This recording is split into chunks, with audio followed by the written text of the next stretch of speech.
Дами и господа, добро вечер. Нова дневна доза на Рапорт со Јофе.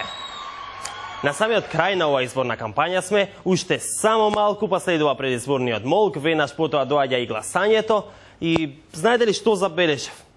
Забележав дека цело време се занимаваме со големите партии ВМРО, ДПМН и СДСМ, а ги запоставуваме помалите партии најчесто во коалиција со едната или другата страна. Па затоа вечерва сме подготвени да надоместиме за тоа. Да, вечерва се занимаваме со коалиционите партнери на ВМРО, ДПМН. За почеток го слушаме Борис Стојменов. Да видиме што има тој да каже за Груевски. Се надевам се најдобро, нели? Така е логично. Ние на министерот за финанси му поднесуваме кривична пријава. Заради тоа што преку таа продажба на државен капитал и општествен капитал дозволил да се затаи, односно да не се уплати данок на државата во иднос од 5 милиарди 673 милиона денари, злоупотребувајќи својата службена должност. Тој дозволил во последните 3 години преку приватизацијата на државниот и општествен капитал да ја оштети, односно да приграби за себе или да приграби за други државен и општествен имот во износ од 37 милиарди 820 милиона денари. Чекајте малку, господине Стојменов. Какви кривични пријави за министерот за финанси? Кривични за Ставрески? Ама не па снимкава не е баш најнова. Што беше ова? Од кога беше ова? 2002. Добро, тогаш Груевски беше министер за финанси. Аха, значи тогаш кривични пријави, а сега се најголеми другарчиња. Да бе, да, знаете како велат, времето лечи се, па дури ваквите тешки обвинувања се забораваат. Да, супер. Добро, дајде да видиме што мисли еден друг коалиционен партнер на Груевски. Дзинго. Еве, за економската ситуација, например. Додека А1 телевизија тврди дека таа е катастрофална и луѓето се снаоѓаат дури по контейнери за да можат да преживеат, телевизијата во собственост на семејството на Дзинго тврди дека се е супер, прекрасно, розево, волшебно. Предпоставувам и Дзинго го мисли истото. Вие гледате дека улиците се полни со луѓе кои ги празнат контейнери.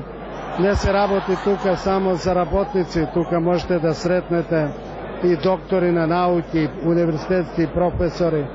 Целокупниот наш народ страхотно сиромаши. Владе една голема беда и немаштина.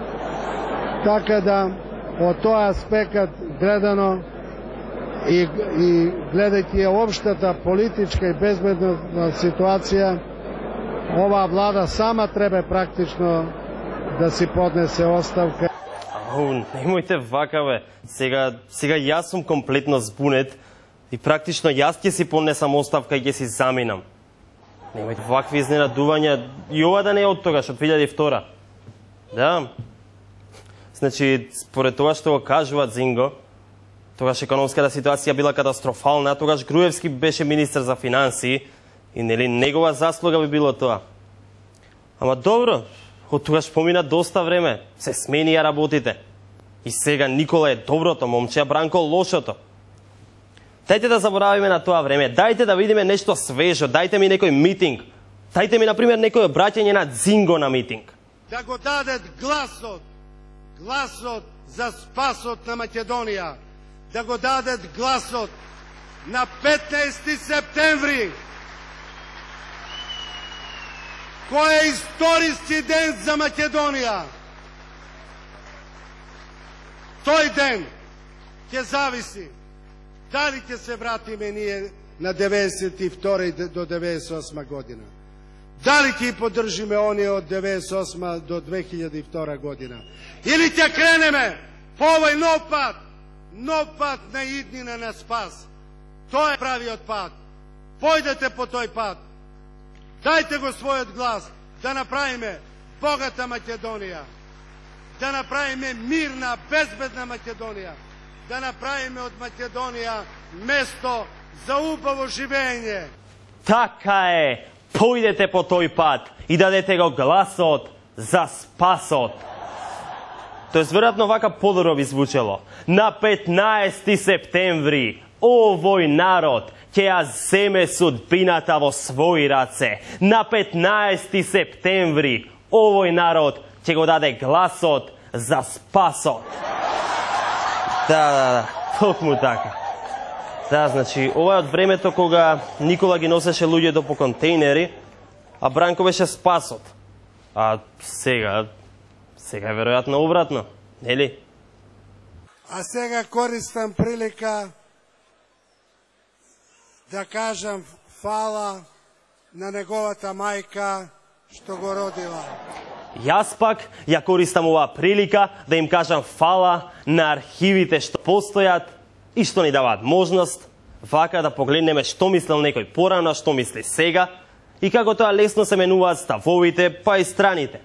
Нели, еднаш со едните, еднаш со другите, еднаш против едните, еднаш против другите. Да, толку од мене за оваа изборна кампања. Се гледаме повторно веќе од наредната недела, повторно како порано еднаш неделно. Наместо чао, една мисла која вели вака: казната која паметните луѓе ја плаќаат за невклучувањето во политичките процеси е да бидат водени од некој поглуп од нив. Затоа во недела излезете и гласајте.